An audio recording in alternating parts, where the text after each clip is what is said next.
This part I wish I could do in person.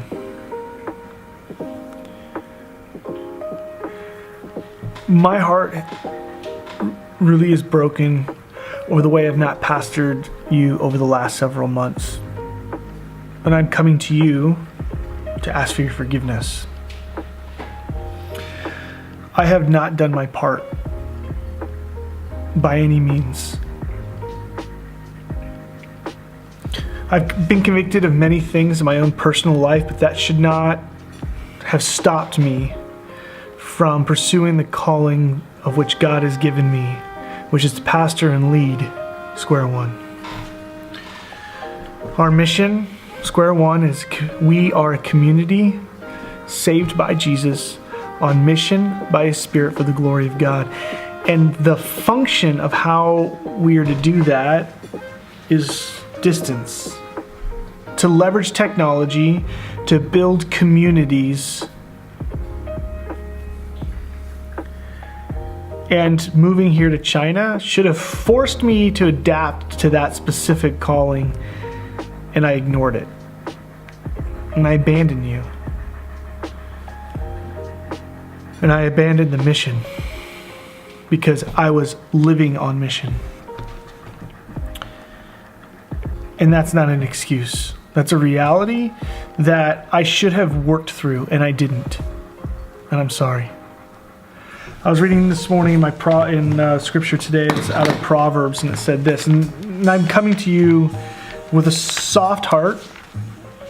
And the scripture I read today was this: "As friends love through all kinds of weather, and families stick together in all kinds of trouble." And that was encouraging to me, knowing that I know that you know that I love you, and I know that you love us and our family, and that you love me. And that many of you have given up over the last few years going to other gatherings and other churches to be a part of this calling, to be a part of what it is that God has uniquely put into this guy and in yours. And I'm no longer going to waste the effort, the energy, the manpower, the time, the money, the gifts that you've put into this calling. I've had to really wrestle through what it means to be a pastor and what that looks like, especially from afar. And a pastor is to equip the saints for the work of the ministry. It's what it says in Ephesians. Equip the saints. That does not mean abandon and just hope that you guys will just live on mission. There's a reason that there are pastors, and it's just shepherd a flock. And I haven't done my part. And my heart is broken. But I believe God is going to bring redemption. I think part of this last few months is God having to work in my heart and changing my reason that I was doing and operating the way I was, and a lot of things going on in here, because I believe first I have to learn how to pastor myself, pastor my family, and then I can pastor you better. I've not acted like a pastor. I've not chosen to prioritize my love or my care for each of you. So with that, things are going to change a bit. Over the next couple of months together, we're going to study part of Matthew chapter 3 through verses 8.1. We're going to study those over the next 2 months, those portions of scripture, and we're going to do it together. And the way I set it up, we have a schedule for reading: Monday, Tuesday, Wednesday, Thursday, Friday, Saturday reading, 6 days a week. We're going to kind of push ourselves. We're going to do it. I know we can. The reading is me. We're going to do a Psalms and a Proverbs every day. You'll see the list there. And then Matthew chapter 3, we're going to read the whole chapter by the end of the week. So Monday, Tuesday, it's portions of that one chapter. It's like 2 to 3 verses every day. And then Saturday, we read the whole thing. That's like our long run day. And then Sunday, we're going to talk about it. So next Sunday, when we gather, I'll have a video to just talk through what it is I was convicted on this last week. And then you'll have a chance to discuss it as a group and as a community. And to kind of make it easy, I put it on my phone. I made like a little, see it? Kind of cool, right? It You can see it there each day, what we're going to be reading. And I'll post this little link, I think, on our Facebook that it has the check off for the list. And I called it our daily mission. That's what I called it, our daily mission. Because this calling that we have as Christians is not about us. The calling that we have as Christians is about them. They are neighbors. It is a relationship that God changes us, but it's not just, and it can't just stop with us. It has to flow through us.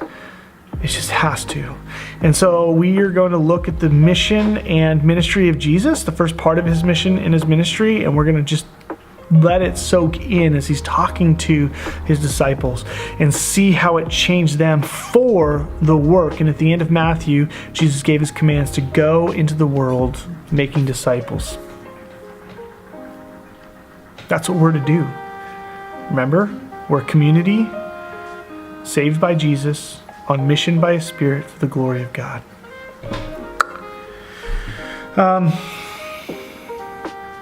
And as we read, as we process, as we begin to think about what God is working in us, and Billy, I sent you saw the emails, basically this apology I sent to him in an email, but in it I used the scripture where it talks about we want to take the log out of our eye before we look at the speck in the other. And the response that Billy gave me, and I'm going to let Billy go into deeper on this, but it really convicted me in that the reason why we want to work through our own sin first is that then we're better equipped to help other people walk through theirs. And maybe that's what this last few months for me has been, is to really look at the logs in my own eye so that I can be better equipped to help people walk through the sin in their lives. I'm not even close to being done yet. Not even close. I don't think I ever will be. But God's got a mission here, and he's got a mission there. And I can't wait to talk to you guys more about what's going on here in China as well. So I love you. I miss you. I'm praying for you. Know that I am. And then one more thing is that we're going to set up a regular time once a month that we all can get online and be together. I'm still trying to figure out whether that's like a Facebook Live, a YouTube Live, if I can even do those yet. I think I have to have 1,000 subscribers, but we'll figure it out. Plus, or just through Apple, and just like FaceTime kind of a thing. We just set up a phone and just talk. Whatever it is, at least once a month that we can all just kind of be together. So Billy and I will figure that schedule out. But until next time, till next week, this week, check your Facebook and for the links for those things on our website too, SquareOne. You can get all this information I'm talking about. I'm going to put on there as well. So just know I love you and I'm praying for you. And I'm excited to get into the Word with you guys this week and talk about it next week.